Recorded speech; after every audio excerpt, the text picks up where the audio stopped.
혹시 물 위에 보석처럼 떠 있는 이 아름다운 보라색 꽃을 본 적 있나요? 바로 불애옥잠입니다.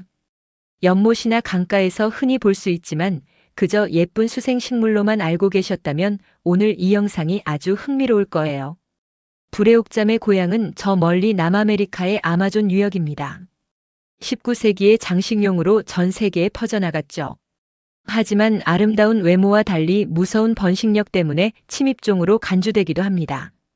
한때는 호수 전체를 뒤덮어 생태계를 위협하는 골칫덩어리였죠.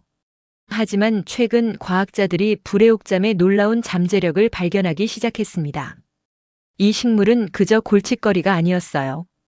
우리에게 아주 유용한 자원이 될 수 있습니다.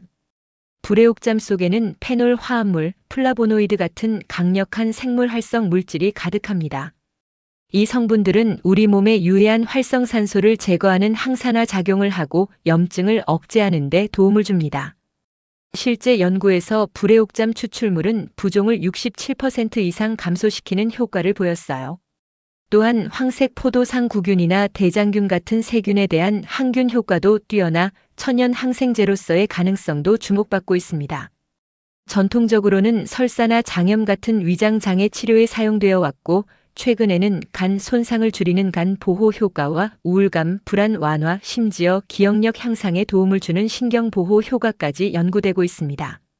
일부 연구에서는 유방암이나 간암 세포를 억제하는 항암 효과의 가능성도 제시되었죠. 불애옥잠의 가장 놀라운 능력 중 하나는 바로 수질 정화입니다.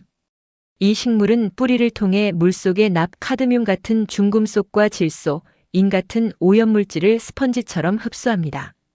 오염된 호수나 강을 자연적으로 정화하는 식물 복원 기술의 핵심적인 역할을 하는 거죠. 바로 이 무성한 뿌리가 그 비밀입니다.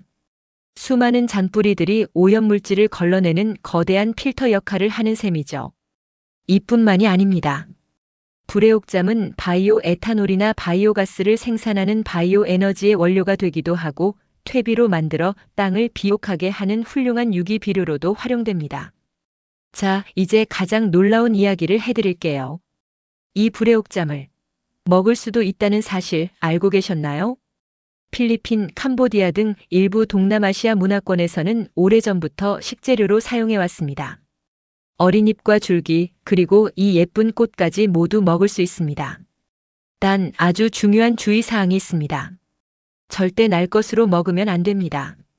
피부 가려움증을 유발하는 성분이 있을 수 있어 반드시 끓는 물에 5분에서 10분 정도 충분히 삶거나 기름에 볶아서 익혀 먹어야 해요. 맛은 거의 무취에 가깝지만 익히면 부드럽고 순하다고 합니다. 잎은 볶음이나 샐러드로, 꽃은 생선 수프에 넣어 독특한 풍미를 더하기도 하죠. 하지만 명심하세요. 식용을 고려한다면 오염되지 않은 깨끗한 물에서 자란 것인지 반드시 확인해야 합니다. 처음 드실 때는 소량만 테스트해보는 것이 안전하고요. 아름다운 외모 뒤에 침입종이라는 오명과 놀라운 효능을 함께 가진 식물, 불애옥잠. 자연이 우리에게 준 또 하나의 신비로운 선물이 아닐까요?